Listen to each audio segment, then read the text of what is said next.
My name is Isabella Reyes, and for the past 3 years, I've worked as an emergency room nurse at St. Mary's Medical Center in San Francisco. Every shift, I walk through those automatic doors knowing that life and death decisions happen in seconds. Most people see the white coat and assume that's where all the authority lives. They don't see us, the nurses who catch the mistakes, who notice the subtle changes, who hold the hands of the dying when no one else will. I grew up in Quezon City, Manila, in a small apartment where the sounds of traffic never stopped, and the smell of street food filled every corner. My mother was a school teacher, my father a jeepney driver. They worked themselves to exhaustion so I could attend nursing school. I remember my mother's hands, always moving, always working, and I wanted to have hands like that, hands that could save lives. When I was 23, I made a decision that changed everything. I joined the armed forces of the Philippines as a military nurse. My parents cried. My mother begged me not to go, but I felt this pull, this need to serve in a way that mattered. I completed my training at Camp Aguinaldo, learning to treat gunshot wounds, shrapnel injuries, burns, and battlefield trauma that most civilian nurses never see. For 5 years, I served in conflict zones across Mindanao. I saw things that still wake me up at night. Young soldiers barely out of their teens, bleeding out in my arms. I learned to make impossible decisions with limited supplies, no backup,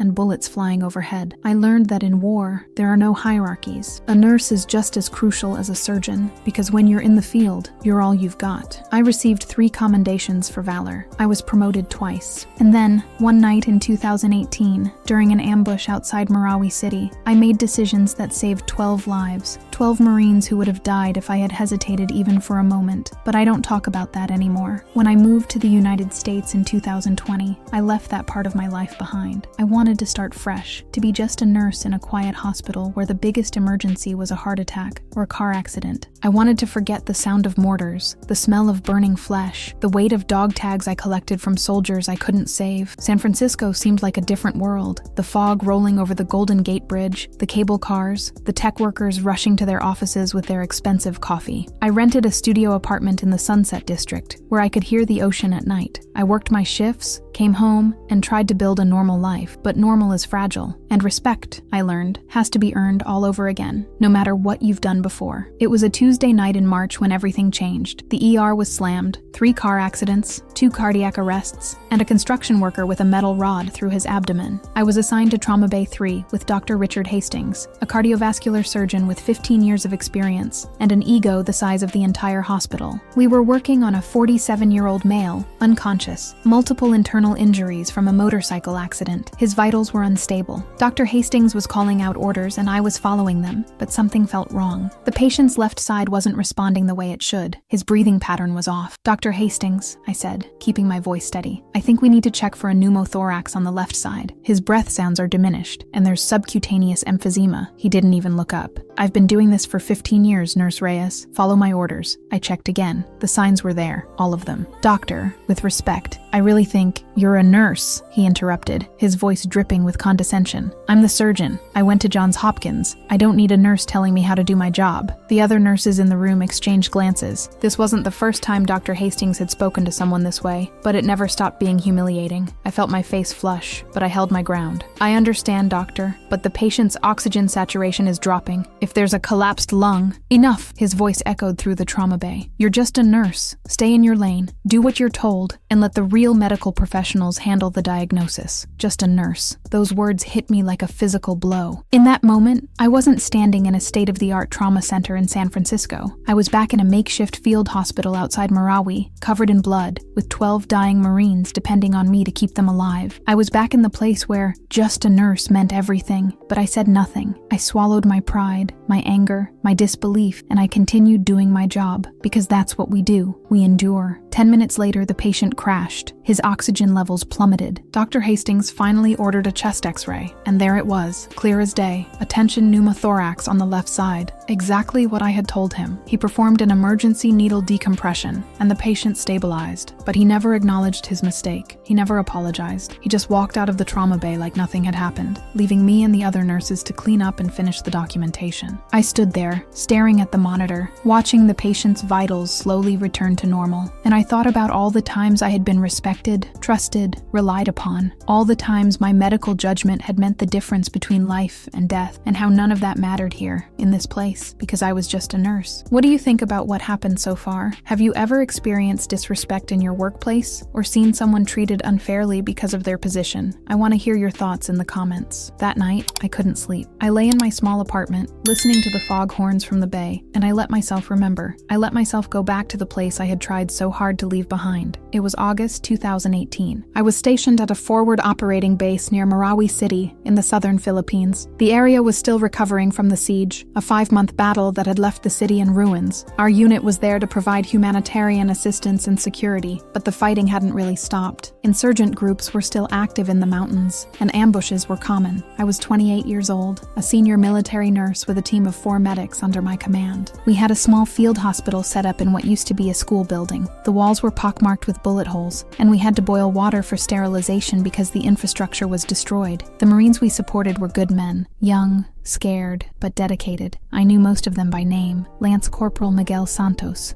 who showed me pictures of his newborn daughter, Sergeant Carlos Mendoza, who joked that I made better adobo than his mother, Private First Class Ramon Cruz, who was only 19 and still had acne on his face. On the night of August 14th, their patrol was ambushed 3 kilometers from our base. We heard the explosion first, an IED that flipped their transport vehicle. Then came the gunfire, sustained and heavy. Our radio crackled with desperate calls for medical evacuation, but there was no helicopter available. The fighting was too intense, and we didn't have air superiority in that sector. The company commander made the call. Someone had to go in on foot with a mobile medical team. Someone had to stabilize them long enough for extraction. I volunteered. My commanding officer tried to stop me. "Reyes, you're too valuable. Send one of the junior medics." But I knew those Marines. I knew that if I sent someone less experienced, some of them would die. So I grabbed my medical pack, took 2 medics with me, and we headed into the darkness. The terrain was brutal: jungle, mud, and the constant threat of more IEDs. We could hear the firefight ahead, the sound of automatic weapons and explosions. My heart was pounding so hard I thought it would break through my chest, but I kept moving. When we reached them, it was worse than I imagined. The vehicle was on its side, burning. Bodies were scattered. The surviving Marines had taken cover behind rocks and trees, returning fire while trying to protect their wounded. 12 men were down. Some were screaming. Some were silent. I didn't think. I just moved. I crawled from one wounded Marine to another, triaging under fire. Tourniquet here, chest seal there, IV fluids, morphine. My hands worked automatically, following years of training. Bullets hit the ground around me. I felt the heat of tracer rounds passing overhead. Miguel Santos had lost his left leg below the knee. Carlos Mendoza had shrapnel in his chest and abdomen. Ramon Cruz was unconscious with a head wound. I made split-second decisions about who could wait and who would die if I didn't act immediately. For 3 hours, we held that position. My medics and I worked on 12 casualties while the firefight continued around us. I performed procedures I had only done in training: emergency cricothyrotomy on a Marine whose airway was crushed, field amputation to free a soldier trapped under the vehicle, manual cardiac compression on a Marine who had flatlined twice. When the reinforcements finally arrived and we got everyone evacuated, I realized I was covered head to toe in blood. None of it was mine. All 12 of those Marines survived. Every single one. My commanding officer recommended me for a medal. The Marines I saved called me their guardian angel, but all I felt was exhausted, traumatized, changed. That was the night I became more than just a nurse. That was the night I proved that in the worst circumstances, with the least resources,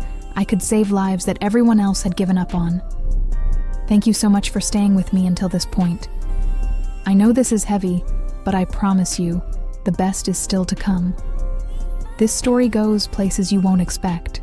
The 2 days after the incident with Dr. Hastings, I was assigned to post-operative care. One of my patients was a 62-year-old veteran named James Morrison, recovering from emergency bowel surgery. He had been unconscious during the procedure, and this was the first time I was meeting him while he was awake. I walked into his room with my usual routine, checking vitals, adjusting his IV, making sure he was comfortable. He was a big man, gray-haired, with tattoos on his forearms, and the kind of weathered face that told stories without words. "Good morning, Mr. Morrison," I said in my professional voice, the one I had perfected over the years. "I'm Isabella, your nurse for today. How are you feeling?" He looked at me for a long moment, his eyes narrowing. Then he spoke, his voice rough from the breathing tube. That accent, Filipino? "Yes, sir," I replied, marking his chart. "From Manila, originally." He kept staring. "You serve?" I froze. It was a question question I had learned to deflect. I'm sorry? Military, he clarified. Did you serve in the military? My hands stilled on the IV pump. I did. Armed Forces of the Philippines. But that was a long time ago. His expression changed completely. He sat up straighter, wincing at the pain from his incision. What's your last name? Reyes. Holy Isabella Reyes? From the Marawi operation? My heart stopped. In 3 years in San Francisco, no one had made that connection. No one knew.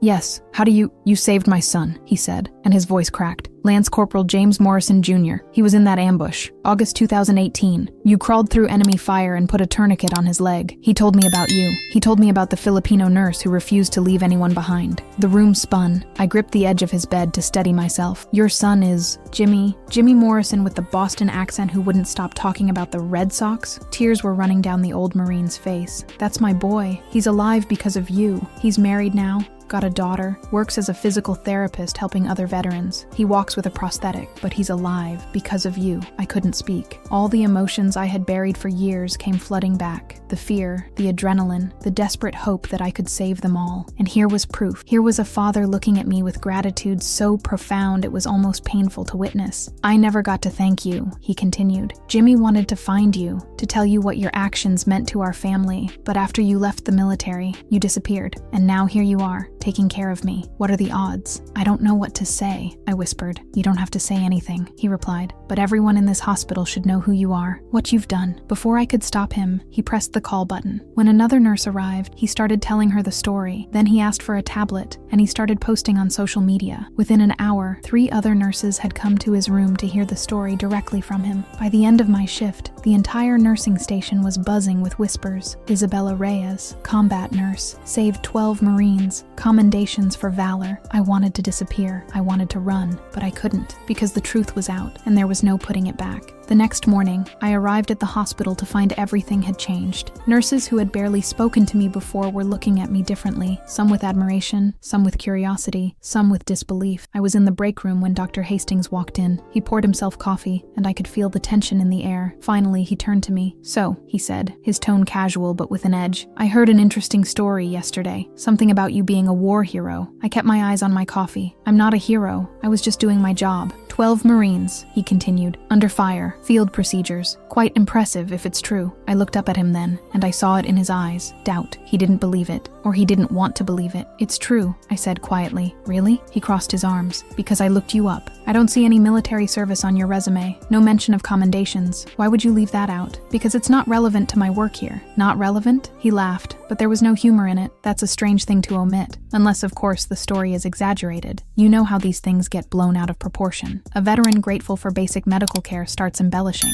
and suddenly you're a superhero. Other staff members in the break room had stopped talking. They were listening now. I don't need to defend myself to you, I said, standing up. Of course not, he replied, but you understand my skepticism. In this profession, credentials matter, experience matters, and if someone is going to question my medical judgment in the middle of a trauma, I'd like to know that their confidence is based on actual expertise, not stories. He left the break room, and I stood there, shaking with anger. Not because he doubted me. I had learned long ago that some people would never respect me regardless of what I had done, but because his dismissiveness felt like another kind of erasure, another way of saying that my experience, my service, my sacrifices didn't count. By afternoon, word had spread further. A patient advocate from the hospital administration came to find me. She asked for documentation of my military service. I provided it. My discharge papers, my service record, copies of my commendations, everything official and verified. 2 nurses from my unit in the ER approached me during lunch. Is it true? One of them asked. Did you really save 12 people under enemy fire? Yes, I said simply. Why didn't you ever tell anyone? I thought about how to answer that. How do you explain that sometimes the weight of what you've done is too heavy to carry in everyday conversation? How do you tell people that you wanted to be seen as just Isabella, just a nurse, not as someone defined by the worst nights of her life? Because I wanted to move on, I finally said. I wanted to be more than my trauma. But moving on, I was learning. Wasn't that simple? The past doesn't stay buried. It finds you, even when you're trying your hardest to leave it behind.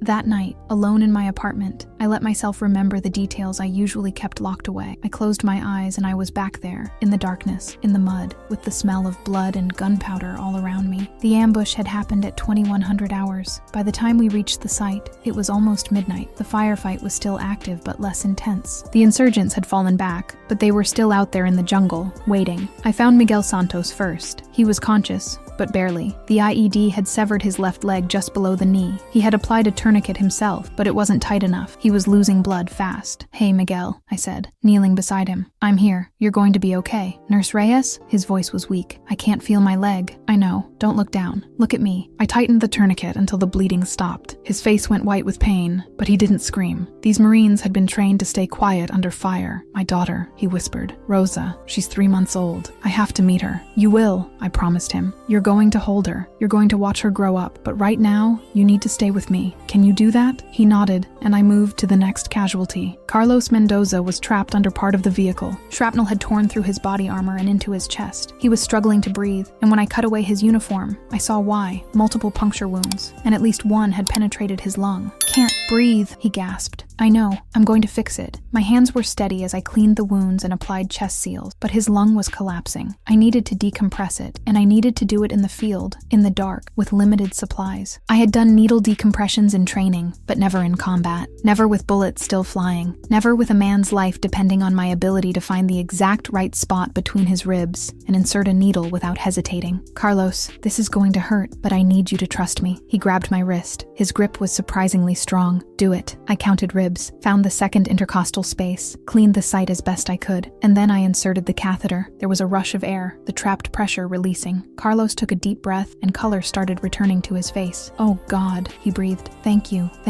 But I didn't have time to celebrate. Ramon Cruz was still unconscious, and I could see from the way his skull was misshapen that he had a serious head injury. If I didn't stabilize him, he could die from brain swelling before we got him evacuated. For the next hour, I moved between casualties. IV fluids for the ones in shock, morphine for the ones in unbearable pain, pressure bandages for the ones still bleeding. I talked to them constantly, keeping them focused, keeping them fighting. "Stay with me, Marine. That's an order. Your family needs you. Your country needs you. I need you to fight." One Marine, Private Daniel Torres, had been hit in the femoral artery. He had lost so much blood that he was slipping in and out of consciousness. I held pressure on the wound with one hand while starting an IV with the other. My arms were shaking from exhaustion, but I couldn't let go. "Danny," I said, using his nickname, "tell me about home. Where are you from?" "Texas," he mumbled. "San Antonio, Friday night, football." "That's right. Keep talking. Tell me about Friday nights." He kept talking, his voice getting weaker, but he kept talking, and I kept pressure on that artery. For 20 minutes, I knelt there in the mud, holding his life in my hands, until another medic could take over. When the helicopters finally arrived and we got everyone loaded, I did a final count. 12 wounded, 12 alive, 0 KIA, 0. I collapsed against a tree and threw up. All the adrenaline, all the fear I had pushed down came out in violent waves. One of my medics sat beside me, not saying anything, just being there. "You saved them all, ma'am," he finally said. "All of them." But I didn't feel like a hero. I felt like I had just seen what human beings could do to each other, and it had broken something inside me that would never be whole again. That was the night I earned my reputation. That was the night the Marines started calling me their guardian angel, but it was also the night I lost a part of myself that I would never get back. The story of James Morrison and his son went viral. Someone had recorded him telling the story in his hospital room, and it spread across social media like wildfire. Local news stations picked it up. Within a week, I had reporters calling the hospital, asking for interviews. The hospital administration loved it. Positive press. A feel-good story about a humble nurse with an extraordinary past. They wanted to do a feature for the hospital newsletter. They wanted me to speak at a fundraiser. I said no to everything. I didn't want attention. I didn't want to be a symbol or an inspiration. I just wanted to do my job. But the attention came anyway. Patients asked for me specifically. Other veterans in the hospital sought me out, wanting to thank me, wanting to share their own stories. And while part of me appreciated their gratitude, another part of me felt exposed, vulnerable. On a Thursday afternoon, 2 weeks after the story broke, I was in the ER when James Morrison Jr. walked in. He was tall, athletic, despite the prosthetic leg, with his father's kind eyes. "Nurse Reyes?" he said, and his voice was exactly as I remembered, Boston accent and all. I turned, and when I saw him standing there, healthy and whole, I started crying. I couldn't help it. All those years of wondering if they had made it, if the sacrifices had been worth it, and here was living proof. "Jimmy," I whispered. He crossed the room in 3 strides and hugged me. A proper hug, tight and grateful and full of emotion neither of us could put into words. "You saved my life," he said. "I needed to say that to your face. You saved my life, and I got to meet my daughter, marry my my wife, build a career helping other people, all because you refused to give up on us. We talked for an hour. He told me about the other Marines from that night. Most of them were doing well. Miguel Santos was a physical education teacher. Carlos Mendoza was studying to be a paramedic. Ramon Cruz had some memory issues from his head injury, but he was alive and working at his family's restaurant. We have a group chat, Jimmy explained. All 12 of us. We call ourselves Reyes's Angels. When Dad told us he found you, everyone wanted to fly out here. I told them to give you space, but they all sent messages. He showed me his phone. Message after message from men I had saved, thanking me, telling me about their lives, their families, their second chances. I was overwhelmed. Happy, grateful, but also aware that my quiet life in San Francisco was over. The secret I had kept was now public knowledge, and I couldn't put that genie back in the bottle. By the way, where are you watching this from? I'd love to know where in the world this story is reaching. Please write in the comments. It means so much to me to know you're there,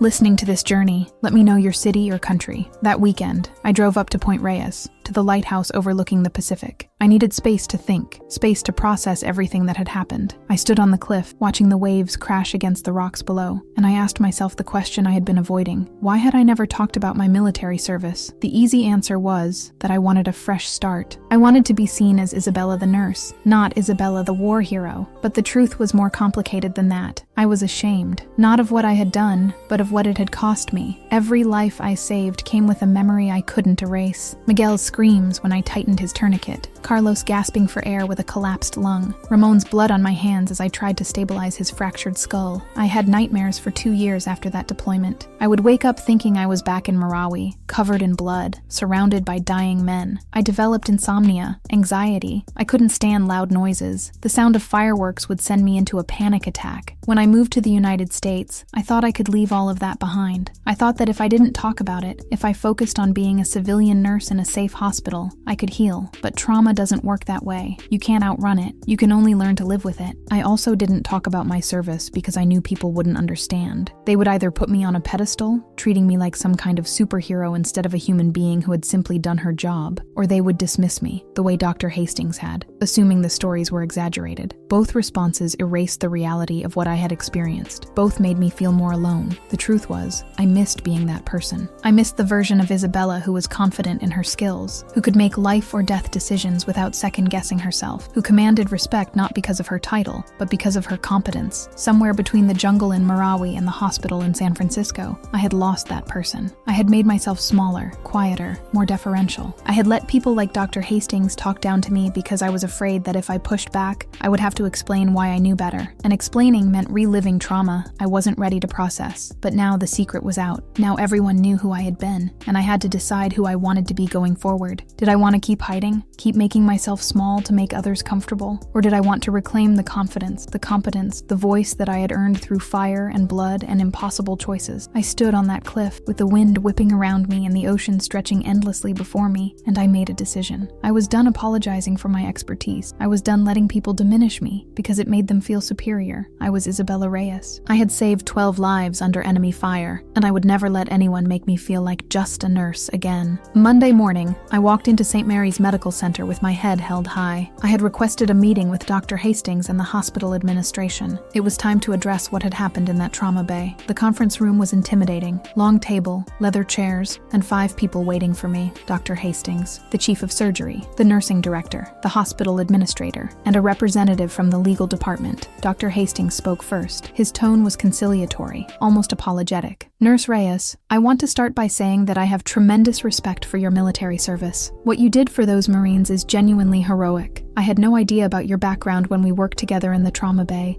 and I apologize if my words were harsh. If his words were harsh.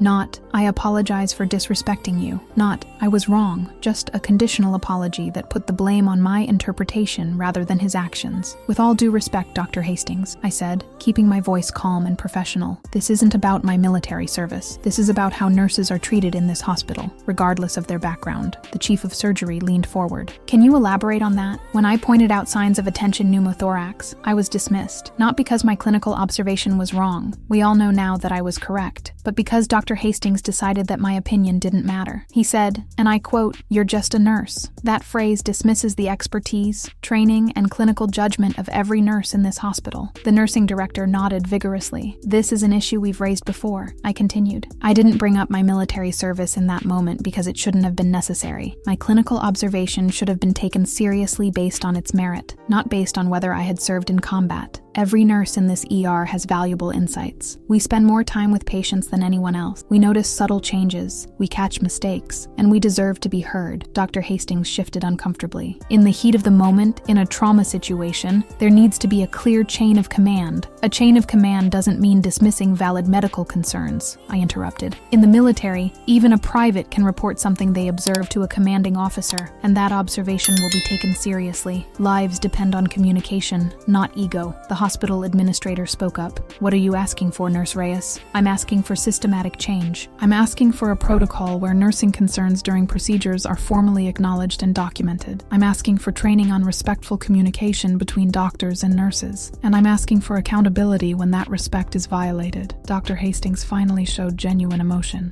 "Anger. Are you saying I should be disciplined?" "I'm saying that if a nurse spoke to a doctor the way you spoke to me, there would be consequences. The same should be true in reverse." The room was silent. The legal representative was taking notes. The chief of surgery looked uncomfortable. The nursing director looked vindicated. Finally, the hospital administrator spoke. "Nurse Reyes, thank you for bringing this forward. We'll review our protocols and implement changes. Dr. Hastings, I expect you to participate in the training we discussed. It wasn't perfect. It wasn't justice, but it was something. A small shift in a system that had been broken for a long time." As we left the conference room, Dr. Hastings caught up with me in the hallway. "You know you've made an enemy today," he said quietly. "No," I replied. "I've made it clear that I won't be disrespected. There's a difference." He walked away, and I stood there, feeling lighter than I had in years, because I had finally used my voice. I had finally stood up not just for myself, but for every nurse who had been talked down to, dismissed, or made to feel less than. Donsam Kurtsintarin, 3 months later, things had changed at St. Mary's Medical Center. The hospital implemented a new protocol called Code Respect, where any staff member could call out disrespectful behavior in real time without fear of retaliation. Mandatory training sessions were held on interprofessional communication, and slowly, the culture started to shift. Dr. Hastings and I reached a professional détente. We worked together when necessary, and he never again dismissed my clinical observations. But we weren't friends. Some bridges once burned can't be fully rebuilt, and that was okay. What surprised me most was how many other nurses came forward with their own stories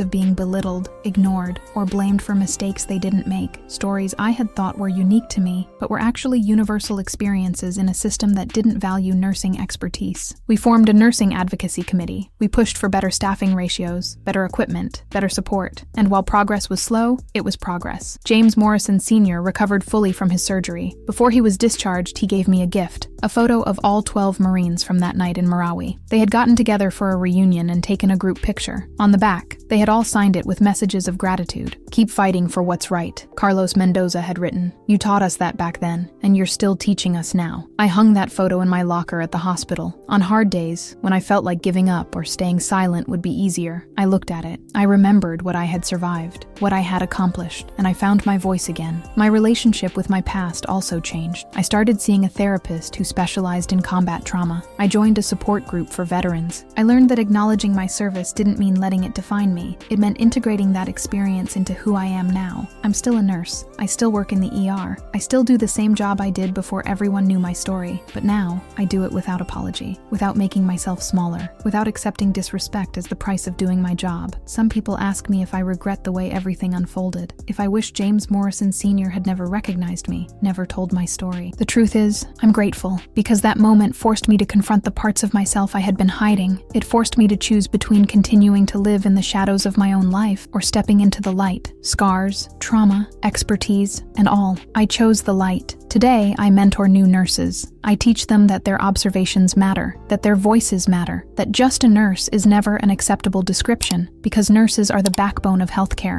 We are the ones who see everything, who catch the mistakes, who hold the hands of the dying, who make the impossible possible. We are not just anything. We are essential, and we will never let anyone forget that again. My name is Isabella Reyes. I am a Filipino-American nurse. I am a combat veteran. I am a survivor of trauma and a fighter for justice. And I am proud of every scar, every lesson, every impossible decision that brought me to this moment.